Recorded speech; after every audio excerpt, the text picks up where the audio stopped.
স্পন্দন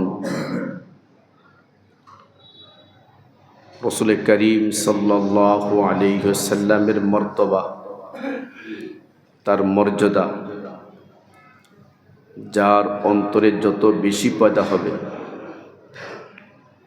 রসুলের প্রতি আস্থা, বিশ্বাস, ভালোবাসা তত বেশি সৃষ্টি হবে। সেই লক্ষ্যে রাসূল করিম সাল্লাল্লাহু আলাইহি ওয়াসাল্লামের জিন্দেগীর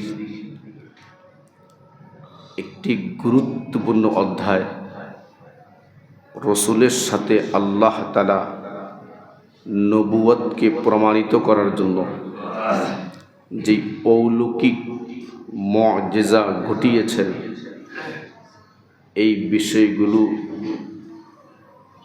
উপস্থাপন করার চেষ্টা করতেছি। যে আমার আপনার নবী কত বড় মহান, কত বড় মালিকের সাথে তার কত গভীর সম্পর্ক, সেই ধারাবাহিক আলোচনা আমাদের চলতেছিল।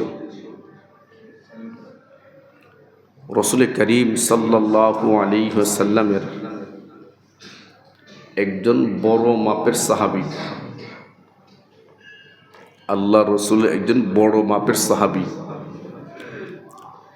তুফাইল ইবনে আমর দাউসি রাদিয়াল্লাহু তাআলা আনহু। দাউসি একটি গোত্রের নাম, তার পুরা নাম হলো তুফাইল ইবনে আমর। দাউসি একটি গোত্রের নাম। উনি অনেক পণ্ডিত ছিলেন, অনেক বুদ্ধিমান ছিলেন, অনেক বড় কবি ছিলেন, অনেক চালাক চতুর একটা ব্যক্তি ছিলেন। সে একবার মক্কায় আসে। মক্কায় আসার পর মক্কার কাফেররা রসুলের বিরুদ্ধে তার কান ভারী করল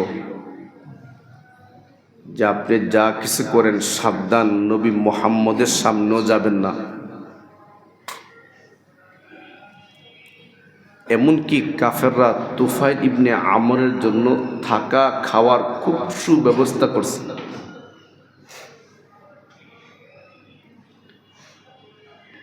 এমনকি মক্কার বড় বড় কাফেররা তার পিছনে প্রচুর সময় দিচ্ছে, রসুলের বিরুদ্ধে বলে বলে তার কান ভারী করছে যেন সে কখনো রসুলের কাছে না যায়।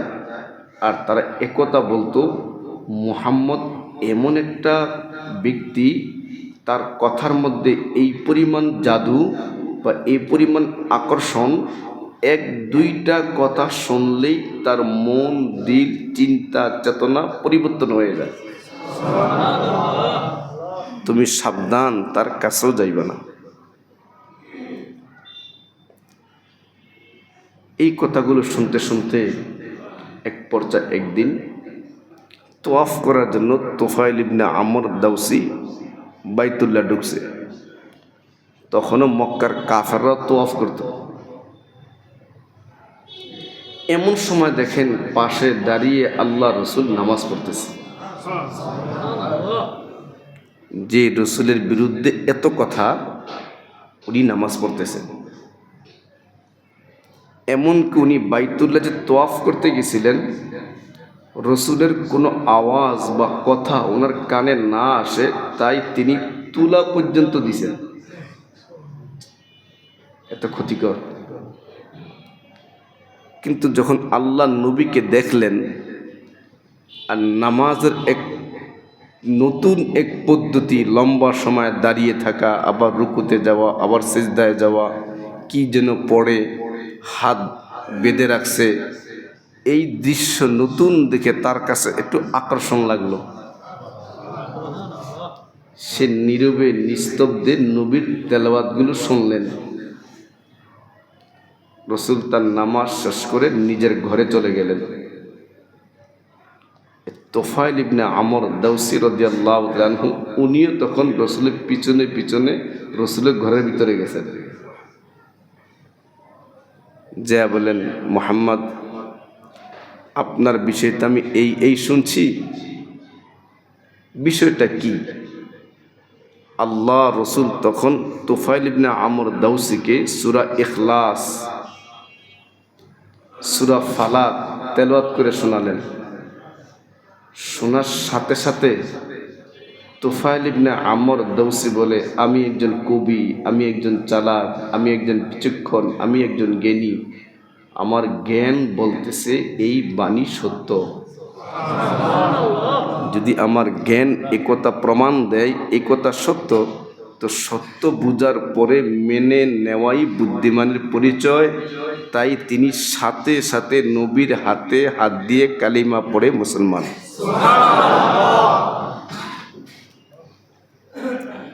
দীর্ঘদিন নবীর কাছে ছিলেন,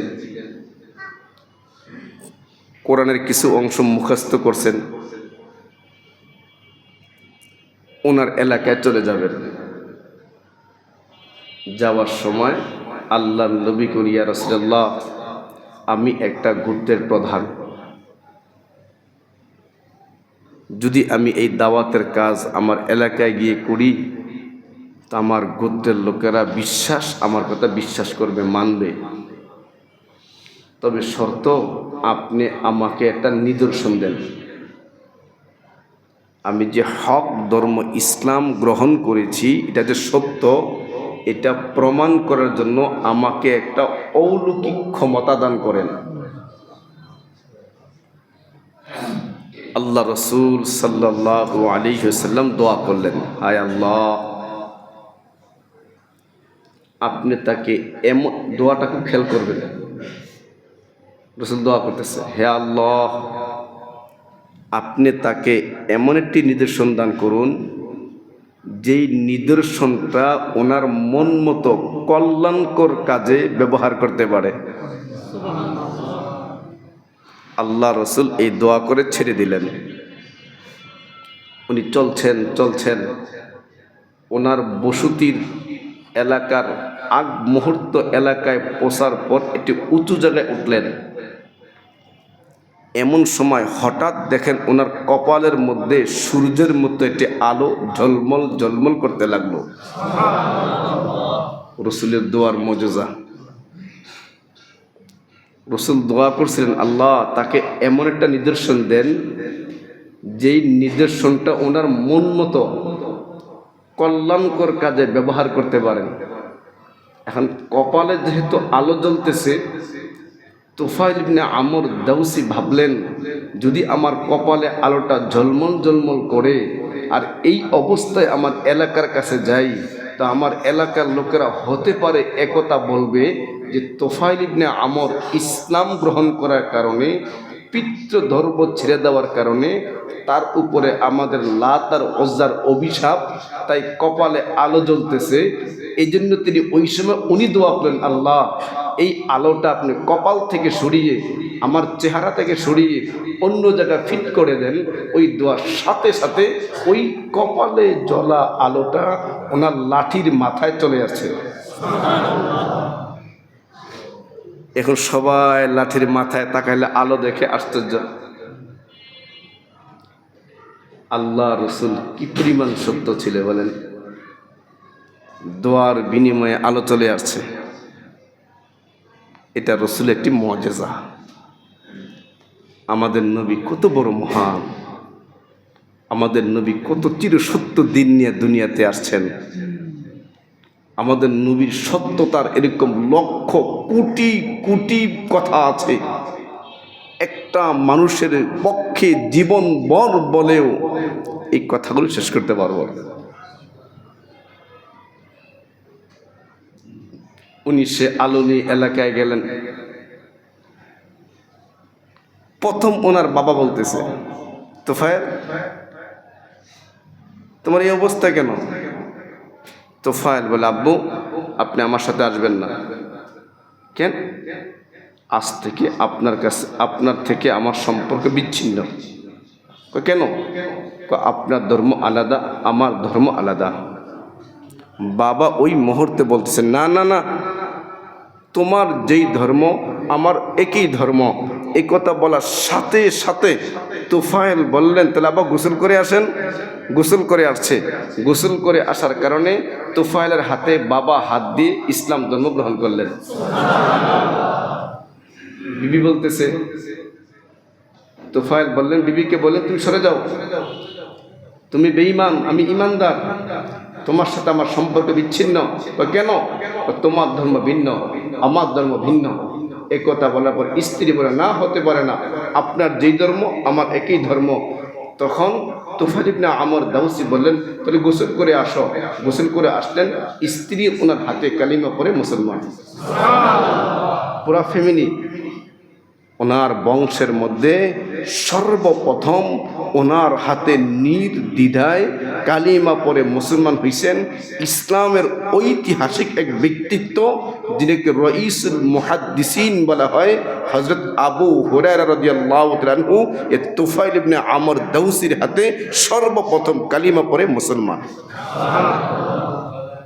আমাদের নবী কি পরিমাণ হক! সেই নবীকে দিল দিয়ে এত হক নবীকে ভাসবেন না, ভালো কাকে ভাসবেন?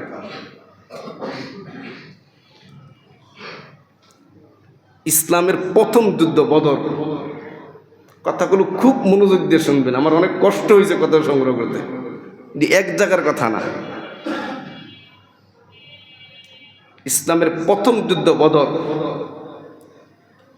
এই বদরের যুদ্ধে উমাইর ইবনে ওয়াহাব রাদিয়াল্লাহু তাআলা আনহু, উনি বেঈমান ছিলেন। তখন কোনো মতে মুসলমানদের আক্রমণ সহ্য করতে না পেরে বদরের প্রান্ত থেকে পলায়ন করে। কিন্তু এই উমাইর ইবনে ওয়াহাব, উমাইর পলায়ন করেছে, তার ছেলে ওয়াহাব মুসলমানদের হাতে বন্দী হয়। মক্কায় চলে আসছে উমাইর। খুব মনোযোগ দিয়ে কথা শুনবেন, তাহলে বুঝবেন আমাদের নবীর শান কত, আমাদের নবীর মান কত। এত বড় নবী, এত বড় দামি নবী হয়ে কার পিছে ঘুরছি, কার প্রশংসায় পঞ্চমুখ হচ্ছি, কার জন্য ঘাম জড়াচ্ছি, কার জন্য স্লোগান দিচ্ছি, কার জন্য স্লোগান দেওয়া দরকার ছিল, কাকে জান প্রাণ সব কিছু উজাড় করে ভালোবাসার প্রয়োজন ছিল, সেই নবীকে চিনলে, নবীকে সর্বোচ্চ আশা রাখতে আমার আপনার জীবনটা সহজ হবে। উমায়ের তো পলায়া চলে আসছে, ওনার ছেলে ওয়াহাব মুসলমানদের হাতে বন্দী। কি তিরস্কার, লাঞ্ছনা, অপদস্থ, গঞ্চনা। এই উমায়ের একদিন বাইতুল্লাহর সামনে খুব মন খারাপ বসে আছে। এমন সময় ওনার পাশে আরেকজন কাফের আসছে, সফওয়ান ইবনে উমাইয়া। উনি এসে বলেন, ভাই মনটা এত খারাপ। বললেন, না, মুসলমানরা আমাদের সব নেতা করে শেষ করে দিছে। বদরের এই লাঞ্ছনা, অপদস্থের কথা বলে বলে বলে বলে উভয় কাফের একসাথে নিজেকে খুব তিরস্কৃত করতেছে। করলামটা কি আমরা? আবার আফসুস, উমাইয়া বলতেছে, উমায়ের বলতেছে, আফসুস, আমার ছেলেটা মুসলমানদের হাতে বন্দী। বাইতুল্লাহর সামনে উমায়ের ইবনে ওয়াহাব, উমায়ের সফওয়ান ইবনে উমাইয়াকে বলতেছে, যদি আমার ঋণ না থাকতো, যদি আমার ঋণ না থাকতো, আর আমার অবর্তমানে আমার পরিবার পরিজন চালাইবার ভয় না থাকতো,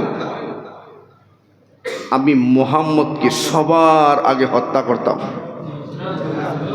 ও আমাকে সব শেষ করে দিয়েছে।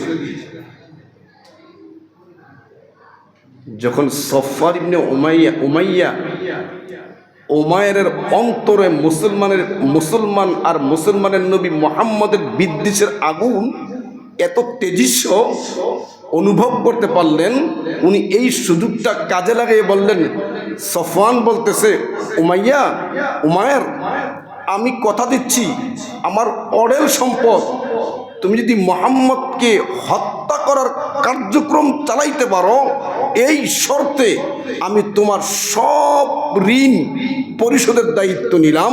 তোমার অবর্তমানে আমার দেহে যতদিন প্রাণ থাকবে আমি আমার অর্থ সম্পদ দিয়ে তোমার পরিবার পরিজনকে পরিচালনা করব, এমনকি তোমার পরিবারকে আমার পরিবারের স্তরে রেখে বুঝতেই দিব না। ওদের সব দায়িত্ব আমি গ্রহণ করলাম। শর্ত মুহাম্মদকে হত্যা করতে হবে। এই দুইজন বাইতুল্লাহর পাশে বসে এই কথাগুলো বললেন, পৃথিবীর আর কেউ জানে না। উমায়ের কারো কাছে কিছু বললেন না, বিবিকে বলে নেই। সফওয়ান ইবনে উমাইয়ার কাছ থেকে আশ্বাস পেয়ে উনি বাড়িতে আসলেন। আয়েশা তরবারিকে জন্মের মতো ধার দিলেন। ধার দিয়েও ক্ষান্ত হন নাই, এই ধারের উপরে আবার বিষাক্ত বিষ লাগাইলেন। ঘোড়াকে প্রস্তুত করলেন। কেন? অনেক মক্কার কাফেররা মুসলমানদের হাতে বন্দী হওয়াতে প্রতিনিয়ত মক্কার এক একজন কাফের মদিনায় আসা যাওয়া করে। এই জন্য উমায়ের মদিনায় যাওয়াতে মুসলমানদের অন্তরে সন্দেহ সৃষ্টি হবে। উমায়ের, তুমি কেন আসছো? তখন বলতেছি, ইয়া রাসূলুল্লাহ, আমার ছেলেটা আপনার হাতে বন্দী, তার ব্যাপারে আমার সাথে সদ্ব্যবহার করুন। আল্লাহ রাসূল বলেন, উমায়ের, যদি তোমার ছেলে আমার হাতে বন্দী আর সৎ ব্যবহারে কামনা করো, তাহলে তোমার ঘাড়ে ঝুলন্ত তরবারি কেন? উমায়ের তখন বলল, মুহাম্মদ, এই তরবারি কথা কেন বলেন? এই তরবারি তো বদরের মাঠে আমাদের কিছু করতে পারে নাই। রাসূল তাকে আবারও বলেন, উমায়ের, সত্য করে বলো, কেন আসছো? বলে, ইয়া রাসূলুল্লাহ, আমার সন্তানকে ছাড়াইতেই আসছি। রাসূল তখন বলেন, না, তুমি বাইতুল্লাহর সামনে সফওয়ান ইবনে উমাইয়ার সাথে আমি নবীকে হত্যা করার শর্তে তোমার ঋণের দায়িত্ব নেবে, তোমার পরিবার পরিজনকে লালন পালনের দায়িত্ব নেবে। এই শর্তে সফওয়ান ইবনে উমাইয়ার সাথে তুমি কথাবার্তা বলে আসো নাই? কি ভাই, সুবহানাল্লাহ বাদ গিয়া বলবেন? জোরে বলেন না সুবহানাল্লাহ।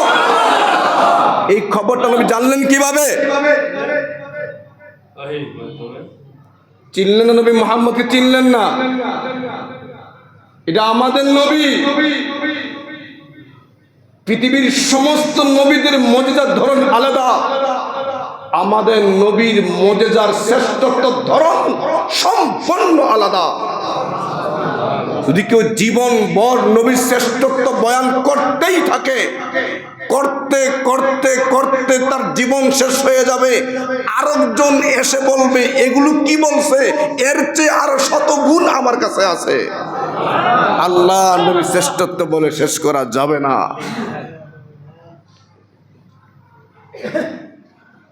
উমাইর ইবনে ওয়াহাব নবীর এই তত্ত্ব শুনে কিং কর্তব্য বিমূঢ়।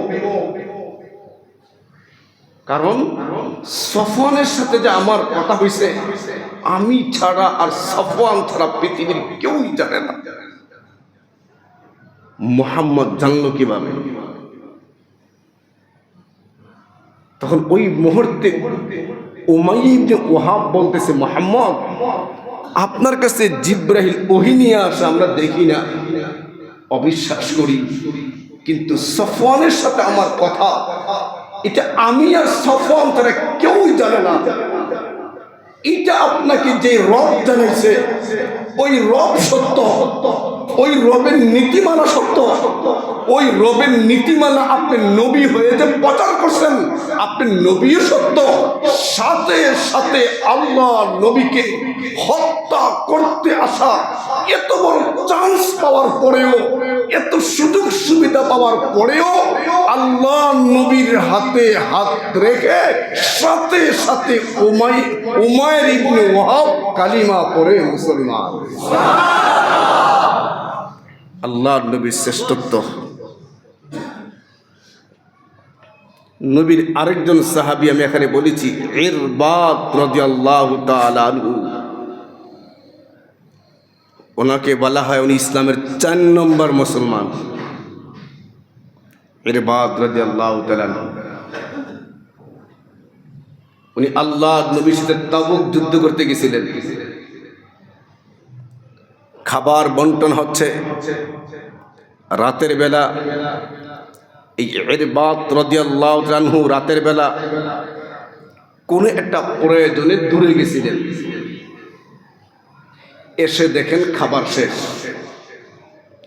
সব সাথীরা খাবার খেয়ে ফেলছে, কোনো খাবার নেই। আল্লাহ নবীর সামনে উপস্থাপন করলেন, পয়গম্বর আমি দূরে একটু কাজে গেছিলাম, খাবার তো পাতিলে নাই, আমার পেটও ক্ষুধা। উনি যখন আল্লাহ নবীর কাছে খাবার নাই দরখাস্ত করতেছিলেন, তখন এই অপরাধীতে আরো 2 জন সাহাবী আসছে। ওনারাও খানার সময় মজমায় ছিলেন না, 3 জন হয়েছে। 3 জনই ক্ষুধার্ত, খাবার বন্টনের সময় ছিলেন না। আল্লাহ রসুল তখন নিজের বিবি উম্মে সালমা রাদিয়াল্লাহু তাআলা আনহার ঘরে গেলেন, তাঁবুতে গেলেন, যুদ্ধের তাঁবুতে গেলেন। কোনো খাবার আছে কিনা খবর নিলেন, কোনো খাবার নেই। আল্লাহ রসুল তখন সাইয়েদনা বেলালকে ডাকলেন, বেলাল তোমার পাত্রের মধ্যে কিছু আছে? সাইয়েদনা বেলাল রাদিয়াল্লাহু তাআলা আনহু ওনার পোটলা ওটা ঝেড়ে মাত্র 7টা খেজুর পাইছেন। এই 7টা খেজুর আল্লাহ নবীর সামনে দিলেন। আল্লাহ রসুলের 7টা খেজুর একটা প্লেটে নিলেন। প্লেটে নিয়ে আল্লাহ রসুল বলেন বিসমিল্লাহ। বিসমিল্লাহ বলে এই 7টা খেজুর প্লেট সহ এই 3 জন ক্ষুধার্ত সাহাবীর সামনে দিলেন। দিয়ে বললেন তোমরা বিসমিল্লাহ বলে খাওয়া শুরু করো। খুব মনোযোগ দিয়ে শুনবেন, নবীকে চিনবেন। কত বড় দামি নবীর উম্মত আল্লাহ আমাকে আপনাকে বানাইছে। সেই নবীর জন্য আমি আপনি কিচ্ছু করবার পারি নাই। ইরবাদ রাদিয়াল্লাহু তাআলা বললেন আমরা 3 জন ক্ষুধার্ত সাহাবী 7টা খেজুর বিসমিল্লাহ বলে প্লেটে দিলেন। আমরা বিসমিল্লাহ বলে প্লেট থেকে খেজুর উঠাচ্ছি আর খাচ্ছি, উঠাচ্ছি খাচ্ছি। খাইতে খাইতে আমি এক একটা খেজুর মুখে দেই আর বিচিটা বাম হাতে জমাই, এক একটা খেজুর মুখে দেই, বিচিটা বাম হাতে জমাই। এরকম জমাইতে জমাইতে আমি একা বাম হাতে খেজুরের বিচি জমছে 54টা। আমার আরো যে 2 সাথী ছিল ওদের হাত খুলে দেখি ওদের হাতের তালুতে খেজুরের বিচি 50টা। পেট ভরা খাইলাম, এরপরে তাকায় দেখি খেজুর 7টাই দিছে। নিয়ে গেলেন। পরের দিন রাসূল আবারও বললেন আবু বেলাল ওই 7টা খেজুর নিয়ে আসো। নিয়ে আসছে, আবার সামনে রাখছে, রেখে বলে বেলাল সাথীগুলো ডাকো। 10 জন সাহাবী এই 7টা খেজুর পেট ভরা খাইছে। খাওয়ার পরও তাকায় দেখে প্লেটে 7টা খেজুর আছে। তৃতীয় দিন বেলালকে রাসূল বলে বেলাল আমার না লজ্জা লাগে, কেমনে আল্লাহরে কই, যাও এই 7টা খেজুর একটা বাচ্চাকে দিয়ে দাও। যদি এই জীবনভর 7টা খেজুর কেউ খাইতো, এই 7 খেজুর থাকতো, তার জীবনে অভাব দেখা দিত না। উনি কে জানেন? আমার আপনার নবী। চিনলেন না নবী? কার তরিকার পিছনে দৌড়ান, কার নীতিমালা শান্তি খুঁজতেছেন, কার পদ্ধতিতে আপনি সুখের শান্তির নীড় খুঁজতেছেন?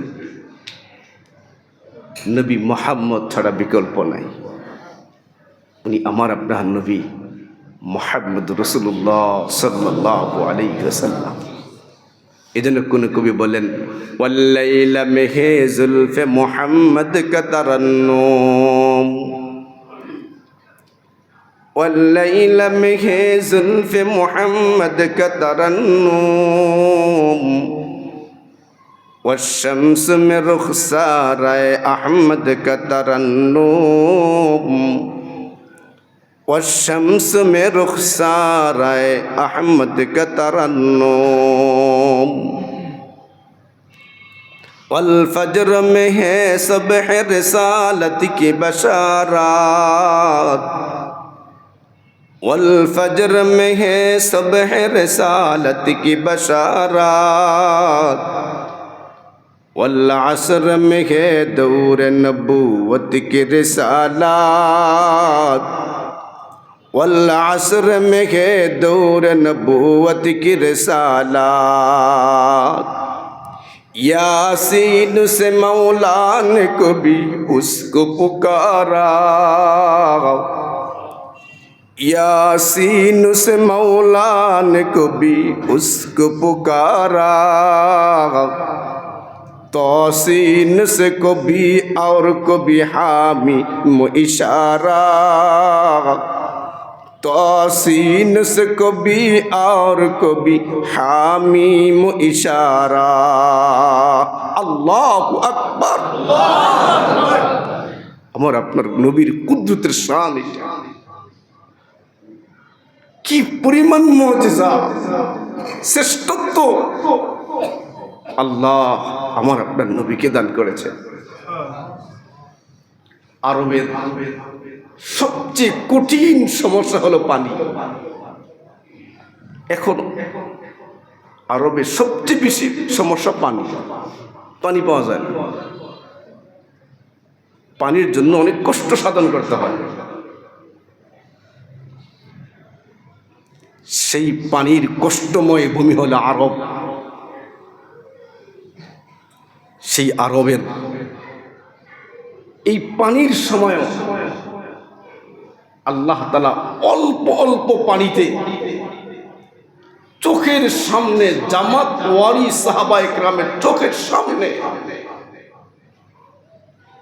এই পানির সংকটময় ভূমিতে প্রচুর বরকতওয়ালা পানি, সচক্ষে এরকম মুজিজা সাহাবায়ে কেরাম বহুবার দেখেছেন। এই যে আপনার সঙ্গে হুদাইবিয়া, হুদাইবিয়া একটা কূপের নাম। হুদাইবিয়া সন্ধি হয়েছে যেখানে, এটা একটা কূপের নাম। প্রায় 1500 সাহাবী এই হুদাইবিয়া কূপের পানি ব্যবহার করতে করতে করতে করতে পানি শেষ, আর পানি নেই। আরবের পানি না পেলে মানুষ মারা যায়, বাহন মারা যায়। আরবে পাহাড়ের একবারে প্রচন্ড গিরিপথে কিছু কূপ পাওয়া যায়, অনেক কূপের পানি লবণাক্ত, খাওয়া যায় না, মানুষ মারা যায়। 1500 সাহাবী কূপের পানি ব্যবহার করতে করতে শেষ, আর পানি নেই। পাত্র নেই, অজু করার ব্যবস্থা নেই, পানিকে বাহনকে পান করাবেন এই পানিও নাই। আল্লাহ নবীকে বলা হলো, আল্লাহ রাসূল বললেন তোমাদের কারো কাছে কোনো পানি আছে নিয়ে আসো, পানি নিয়ে আসো। আল্লাহ রাসূল ওই পানি দিয়ে কুলি করলেন। একবার শুকনা গভীর কূপ, রাসূল অল্প একটু পানি নিয়ে কুলি করে এই কুলির পানি এই শুকনো মরন্ত কূপের মধ্যে কুলির পানিটা ছাড়লেন। ছাড়ার সাথে সাথে ভাত রান্না করার পরিপূর্ণ হয়ে গেলে মার যেমন টকবক টকবক করে পাতিলের মুখ উছলায়া পড়ে, আল্লাহ রসুলের কুলি করা পানি গভীর শুকনো কূপে পানি নাই এমন কূপে ফালাইতে দেরি। কিছুক্ষণ পরে সাহাবায়ে কেরাম তাকায়া দেখেন পানি গভীর থেকে উছলায়া উছলায়া উঠা উপরের মুখ দিয়া বায়া বায়া পড়তেছে।